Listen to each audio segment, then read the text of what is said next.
What else are you hearing from the palace tonight about Princess Catherine's condition, not to mention the timing of this announcement? Really hurtful for the family, as I understand it, but they were particularly worried about the kids finding out that way.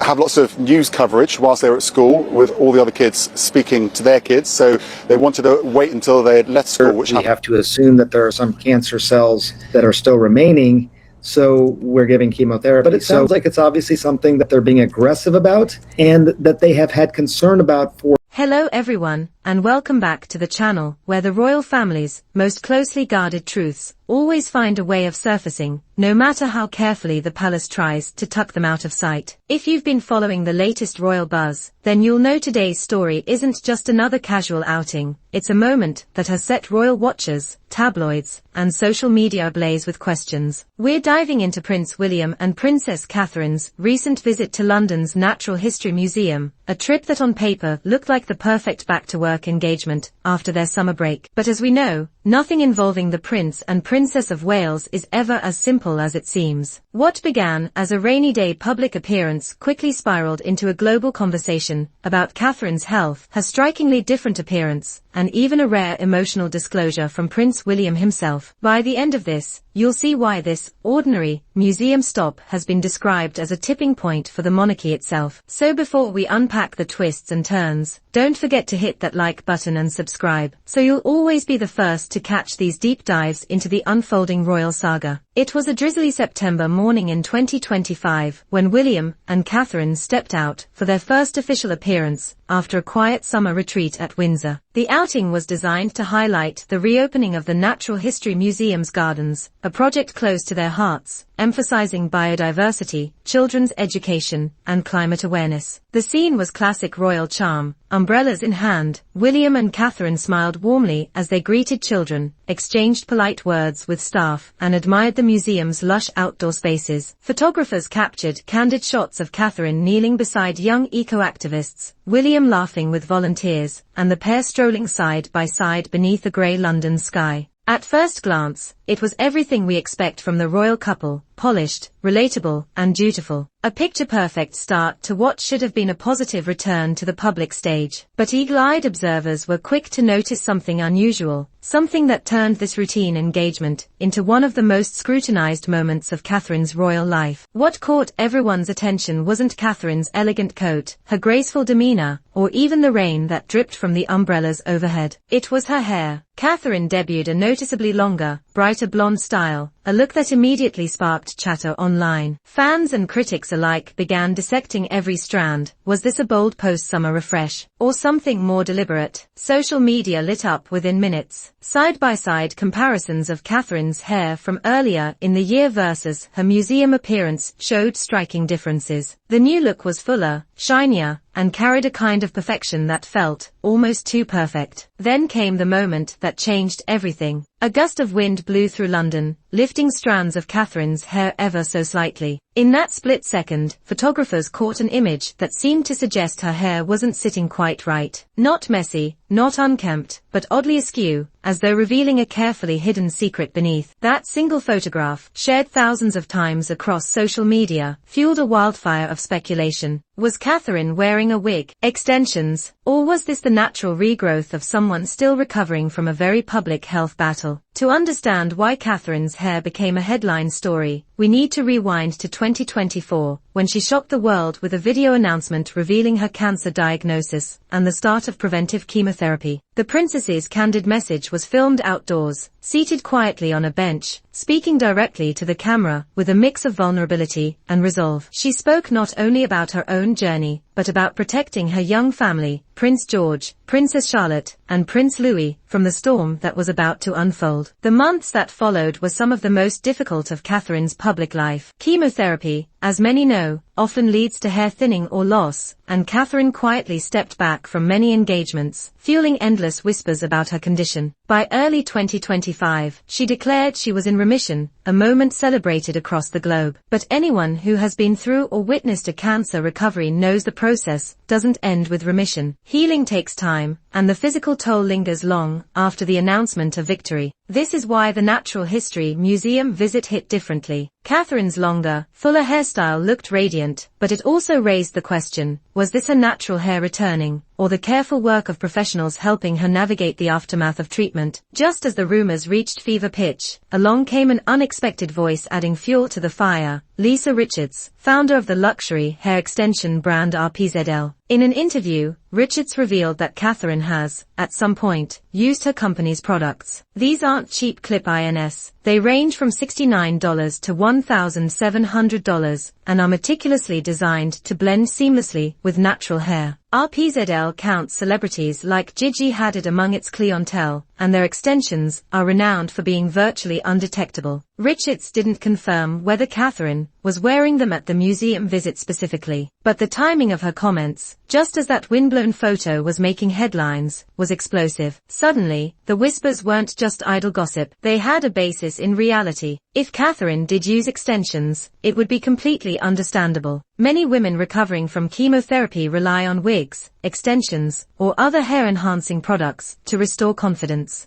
And yet, in the world of royalty, every personal choice is magnified into a statement about authenticity, transparency, and strength. As the debate raged, stylists and royal insiders joined the fray. Some defended Catherine fiercely, calling wig rumors cruel and insensitive given her health history. Others pointed out that post-chemo hair often benefits from professional treatments, and that extensions aren't deception, they are tools of recovery. Still, Richards's confirmation gave critics ammunition. Why, they asked, had the palace allowed Catherine's appearance to be framed as natural regrowth when enhancements might have played a role? Was this another case of royal image management, designed to project normalcy while concealing vulnerability? The museum visit, meant to showcase environmental advocacy, had become a battleground over Catherine's hair, a symbol of resilience for some, and of secrecy for others. But the story didn't stop with Catherine's hair. What truly deepened the drama were the whispers about Prince William's emotional response behind closed doors. Sources close to the couple revealed that William, typically stoic and guarded, had been unusually candid in recent conversations with friends. He reportedly admitted that Catherine's journey through cancer and recovery had been far tougher than the public knows. Insiders described him as visibly emotional, sharing details about how Catherine's strength inspired him daily, and how their family leaned on each other through the darkest months. One source even claimed William said the constant speculation, especially about Catherine's appearance, was hitting close to home, forcing him to confront just how relentless the public spotlight can be. For a man often criticized for his stiff upper lip, this kind of candor marked a major shift. William wasn't just defending his wife, he was humanizing her struggle, reframing the gossip as the very real fallout of illness and resilience. But here's the catch, this vulnerability also raised alarms. In a monarchy built on composure and stability, a future king, showing too much emotion, can be seen as both endearing and destabilizing. For supporters, it made William more relatable. For critics, it signaled fragility at the very heart of the crown. The Natural History Museum outing, then, became more than a feel-good photo opportunity. It became a mirror reflecting the monarchy's greatest challenges. Transparency versus privacy. How much of Catherine's recovery should the public know? Image versus authenticity. Should royals admit to using wigs or extensions, or maintain the illusion of perfection? Strength versus vulnerability. Can William's emotional candor strengthen the monarchy, or does it reveal cracks in the institution? With King Charles's own health history looming in the background, the stakes are higher than ever. The Prince and Princess of Wales aren't just a young couple navigating personal challenges. They are the visible future of the monarchy, and every gust of wind, every photograph, every whisper becomes a symbol of what's to come. At the heart of this story isn't just Catherine's hair or William's emotions. It's the Wales family itself, William, Catherine, and their 3 children, Prince George, Princess Charlotte, and Prince Louis. Insiders reveal that the family has become more tightly knit than ever since Catherine's 2024 cancer diagnosis. William, once criticized for his sometimes aloof demeanor, reportedly stepped into a more hands-on role at home. From school runs to family dinners, from late-night homework help to planning outdoor adventures in Windsor's sprawling grounds, William has been determined to keep life as normal as possible for the children. For Catherine, recovery hasn't just been physical, it's been about rebuilding a sense of normalcy for her kids. Sources close to her say she's especially protective of George, who at 12 years old is beginning to grasp what it means to be a future king. Shielding him from the harsher realities of royal scrutiny has been a priority, even as the press dissects her every move. The Natural History Museum visit was supposed to symbolize this balance, a family-centered engagement highlighting causes they care about, while showing Britain and the world that the Wales family was back, stronger than ever. Instead, the whispers about Wiggs and William's emotional candor reopened old wounds, reminding them just how fragile that balance really is. The fallout from the museum visit didn't just end with tabloid headlines. It sparked serious internal discussions at Kensington Palace. Advisors, according to insiders, have urged William and Catherine to recalibrate their public approach. The concern that unguarded moments, like the windblown hair photo, become magnets for speculation, overshadowing their serious work on causes like the Earthshot Prize and mental health advocacy. The solution on the table is a new strategy of selective transparency. This means choosing carefully when to be open about personal struggles, such as Catherine's cancer journey, and when to close ranks to protect privacy. The goal isn't to eliminate speculation altogether, an impossible task in today's social media-driven world, but to control the narrative rather than letting it spiral. William's emotional disclosures may have been unplanned, but palace aides reportedly see a silver lining. They humanize the future king. The challenge now is to harness that relatability without appearing vulnerable to the point of weakness. Amid all this, let's not forget Catherine herself. Her decision to step out with a strikingly different hairstyle, whether achieved with extensions, wigs, or simply a new cut and color, wasn't just vanity. It was a statement of agency. For women recovering from chemotherapy, hair is more than just aesthetics. It's a symbol of identity, strength, and survival. Catherine's choice to embrace a fresh, fuller look can be read as an act of empowerment. She wasn't hiding, she was reclaiming control of her image after a year of being defined by illness. And yet, the cruel irony is that this very choice has been weaponized into speculation. Instead of being celebrated as a symbol of renewal, it became evidence for skeptics that the princess was concealing something. This tension, between empowerment and scrutiny, between choice and perception, defines much of Catherine's royal life. And it's exactly why the museum visit has resonated so deeply. The British monarchy has survived wars, abdications, divorces, and scandals. But in the 21st century, its greatest test may be something far less dramatic, but far more relentless: the digital age of instant scrutiny. A single gust of wind, a single photograph, a single comment from a stylist, that's all it takes to spark a narrative that circles the globe in hours. For centuries, royals projected invincibility. Their carefully curated images were designed to keep the public at arm's length. But now, with cameras everywhere and fans dissecting every pixel of every photo, invincibility is no longer an option. This is why William and Catherine's story matters. Their vulnerability, Catherine's health, William's emotions, doesn't just affect their personal lives. It sets the tone for the monarchy's future. Will the crown adapt, embracing transparency and relatability, or will it cling to secrecy, risking accusations of deception? We can't ignore the role of the Wales children in this narrative. George, Charlotte, and Louis.